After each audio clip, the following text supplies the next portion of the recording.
पूज्य बापू की जयंती पर मैं उन्हें श्रद्धांजलि अर्पित करता हूं। शांति यात्रा में शामिल बच्चों, टीचर्स और गांधीवादियों को मेरी ओर से अनंत शुभकामनाएं। बापू के दिखाए मार्ग पर चलने वाले पूर्व प्रधानमंत्री लाल बहादुर शास्त्री जी की भी आज जन्म जयंती है।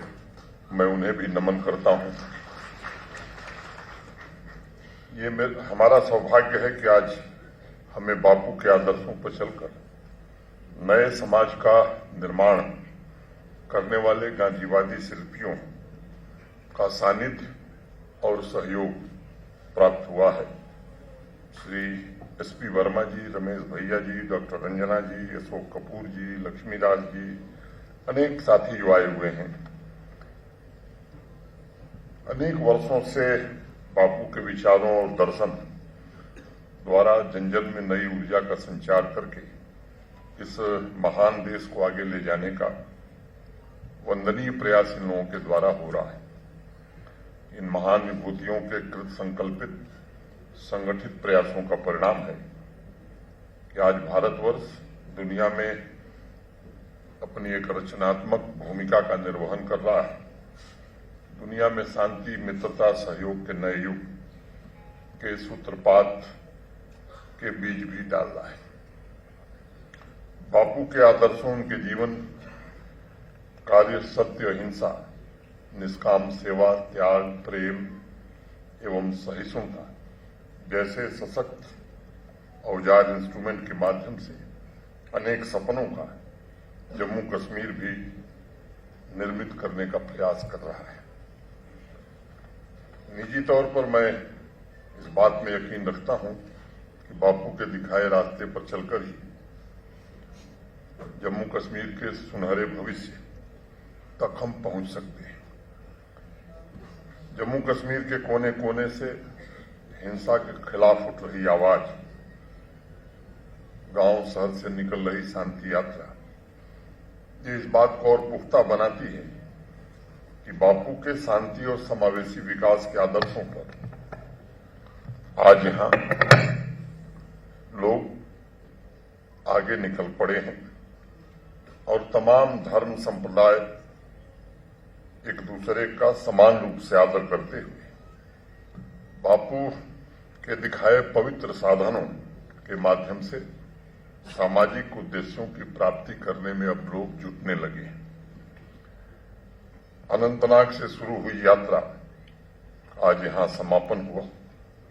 कश्मीर घाटी के 707 स्कूलों से 27,000 से ज्यादा बच्चों ने 5 सितंबर के बाद प्रारंभ हुई अलग अलग शांति यात्रा में शामिल होकर बापू के सिद्धांतों को गांव शहर तक पहुंचाने का एक अद्भुत प्रयास किया है और एक नए प्रकार की जनशक्ति को जागृत करने का भगीरथ प्रयास भी प्रारंभ किया है। सभी उच्च शिक्षण संस्थानों में पिछले महीने से नवीनतम टेक्नोलॉजी के प्लेटफॉर्म के द्वारा भावी पीढ़ियों को बापू के विचारों से अवगत कराने की कोशिश हुई है। मुझे खुशी है कि हमारी नई पीढ़ी में शांति, सहयोग, पर सेवा के आदर्श की सांस्कृतिक विरासत को लेकर नया उत्साह पैदा होने लगा है। बच्चों एवं युवा साथियों, बापू के एक अनमोल शब्द अपने आप में स्वयं में एक विद्यालय और एक विश्वविद्यालय है, एक स्कूल और यूनिवर्सिटी है। उनके जीवन दर्शन से जो आप या हम सीखेंगे वो कहीं अन्यत्र उपलब्ध नहीं है।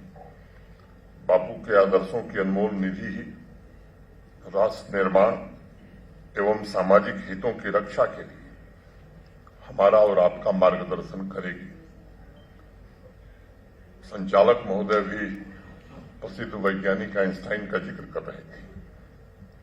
सच में आइंस्टाइन ने एक बार कहा कि आने वाली पीढ़ियां शायद ही विश्वास कर सकेंगी कि हाड़ मान से बना ऐसा कोई व्यक्ति इस धरती पर आया था लेकिन आज दुनिया के सभी देशों में, विभिन्न संस्कृतियों में, अनेक सभ्यताओं में पिछली कई पीढ़ियों में बापू के जीवन और उनके सिद्धांत पर चलकर इस बात को प्रमाणित किया जा चुका है कि बड़े से बड़े उद्देश्यों की प्राप्ति के लिए भी सत्य, अहिंसा और सत्याग्रह से बेहतर कोई दूसरा हथियार नहीं है। जो सपना था बापू का कि आजादी के पश्चात भारत की जनता समान रूप से स्वाधीनता का लाभ उठा सकेगी, मुझे लगता है कि हमें इस पर विचार करने की जरूरत है कि क्या ऐसा हम कर पाए। देश दुनिया की बात मुझे लगता है करना यहां मुनासिब नहीं है। हमें खुद अपना मूल्यांकन करने की आवश्यकता है। क्या जम्मू कश्मीर में जो गांधी जी ने आजादी के बाद जैसा जम्मू कश्मीर देखना चाहते थे वैसा जम्मू कश्मीर हम देख पाए? अगर नहीं देख पाए तो कैसे हम देख सकते हैं? ये सच है कि अनेक बाधाएं थीं, कानूनी रूप से भी अनेक दिक्कतें थीं। काफी कुछ का समाधान हुआ है और अभी एक लंबा रास्ता हमें तय करना है। लेकिन आज भी मैं कह सकता हूं कि अन्य राज्यों को संवैधानिक रूप से या कानूनी रूप से अन्य राज्य के निवासियों को जो लाभ मिलते थे वो सभी लाभ अब जम्मू कश्मीर के लोगों को भी मिलने लगे हैं। ये एक अच्छी शुरुआत हुई है। वही आर्थिक और सामाजिक लाभ जम्मू कश्मीर के सभी नागरिक को मिलने लगा है। दूर दराज के गांवों में भी इस बात का स्वाभिमान जागृत हुआ है और लोगों में जागृत हुआ कि देश उनका है। देश के निर्माण में उनकी आवाज का महत्व है, ये बात अब लोगों के मन में बैठने लगी है। वर्षों से हाशिए पर जो वंचित वर्ग के लोग थे और विशेष रूप से हमारी जो बहनें थी,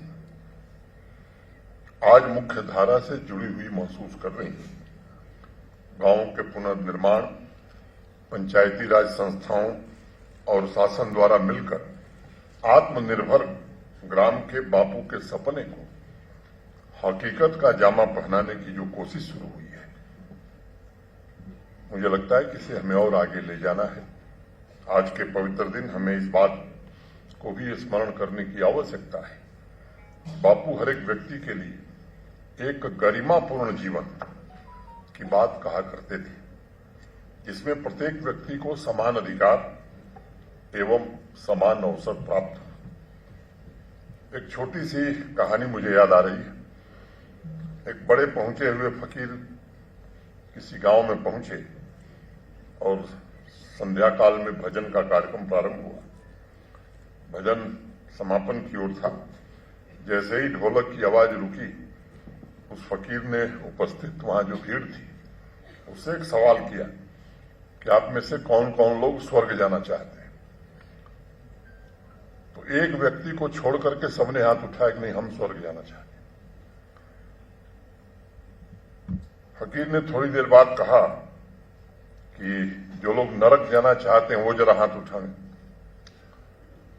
तो फिर कोई हाथ नहीं उठाया और जिस व्यक्ति ने स्वर्ग जाने के लिए हाथ नहीं उठाया था उसने नरक जाने के लिए भी हाथ नहीं उठाया। लेकिन जितने स्वर्ग जाने वाले थे, नरक जाने के लिए कोई तैयार नहीं था।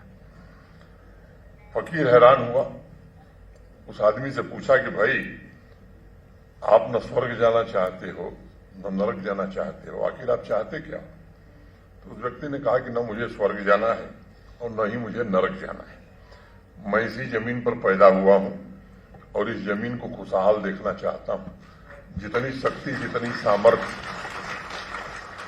जितनी बुद्धि है, मैं प्रयास करूंगा कि इस जमीन पर रहने वाले लोगों को मैं खुशहाल करके जाऊं। और जो असमानता है, भेदभाव है, जो यहाँ कुरीतियां हैं, उनको समाप्त करने में हम कितना योगदान दे सकते हैं। वैसे तो ये प्रतीक है कहानी। निस्वार्थ भाव से समाज में सभी का जीवन स्तर उठाने का प्रयास करना ये धर्म है। मुझे लगता है कि हर नागरिक का समाज में एकता हो, शांति हो, सुरक्षा हो, इसके लिए सबको मिलकर के काम करना होगा। विशेष रूप से शिक्षा से जुड़े हुए जो हमारे अध्यापक हैं, गुरुजन हैं, जो विद्यार्थी, ये कार्यक्रम शिक्षा विभाग ही क्यों करता है? ये इसलिए कि हम उम्मीद रख रहे हैं इस नई पीढ़ी से। शिक्षा से जुड़े हुए लोगों से हमारी उम्मीदें ज्यादा हैं और उनके आचरण के बारे में जब हम सोचते हैं तो हमारा सोचने का तरीका या स्टैंडर्ड भी उनके लिए जरा ऊपर होता है, क्योंकि हमारे समाज में जो मुख्य धारणा है कि समाज में दो ऐसे अवयव हैं, एक पिता और एक गुरु। पिता भी चाहे जितना बड़ा आदमी हो जाए अपने बच्चे को ही चाहता है कि मुझसे बड़ा बने, और दूसरा गुरु है जो जितना बड़ा विद्वान हो जाए वो यही चाहता है कि हमारा विद्यार्थी हमसे भी आगे बढ़े। तो इसलिए शिक्षा विभाग को विशेष रूप से हम लोगों ने आग्रह किया कि आप इससे जुड़िए, और स्वाभाविक रूप से जो हमारे बच्चे हैं जम्मू कश्मीर और देश के भविष्य ही हैं, और इसलिए कोशिश है, पिछले 3 वर्षों से कोशिश की जा रही है और इसका परिणाम मैं देख रहा हूं कि परिवर्तन जो दिखाई पड़ रहा है इसमें इन सब चीजों का बड़ा योगदान है।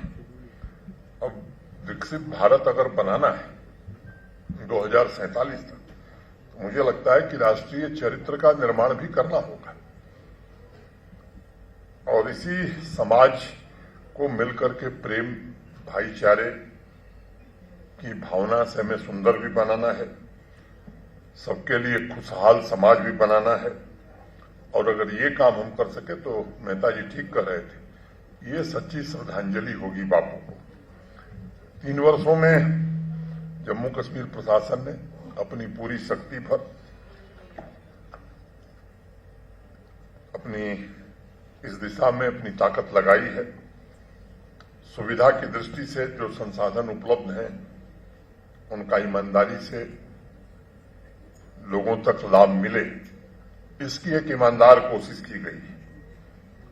और जो भेदभाव वाली व्यवस्था थी उस व्यवस्था को समाप्त करके मानवीय समानता कैसे कायम, इसकी हर कोशिश पिछले कुछ वर्षों में हुई है।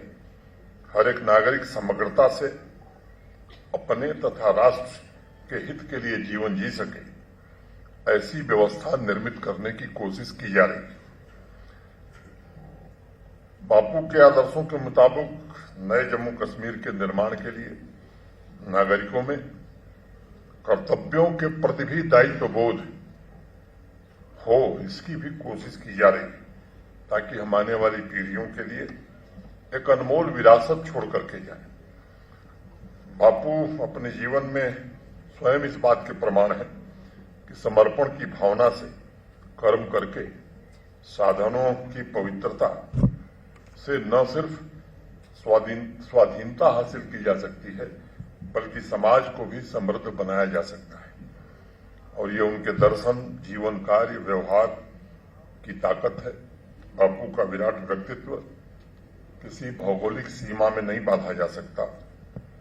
पूरे दुनिया का जनमानस उनसे प्रभावित है, और तभी तो doctor Martin Luther king junior जब 1959 में भारत आए तब उन्होंने कहा कि वह तीर्थ यात्रा पर जा रहे हैं। लोगों ने पूछा कहां?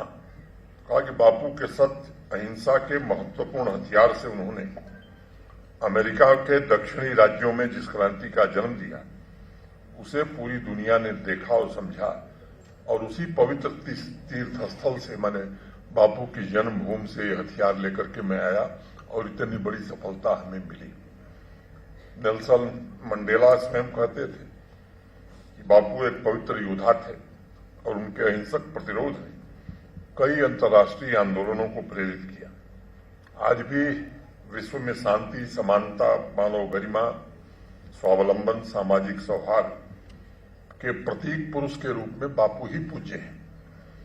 उनका दर्शन हमें हर समय नागरिकों के अधिकारों की रक्षा, जन भागीदारी के माध्यम से सामाजिक विकास और आर्थिक सुधार के लिए प्रेरित करता है, और विशेष रूप से जम्मू कश्मीर के लिए, जिस धरती ने कई वर्षों तक रक्तपात झेला है, एक सुनियोजित षड्यंत्र के तहत आपस में कटुता फैलाने की एक साजिश की गई है।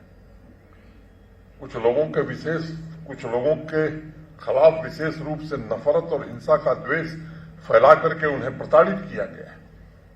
उसके लिए मैं मानता हूं कि पूज्य बापू उस ताजी हवा के झोंके की तरह हैं जो दिल में सुकून और आपसी प्रेम के साथ भविष्य उन्मुख समाज निर्मित करने के लिए प्रेरणा दे सकते हैं।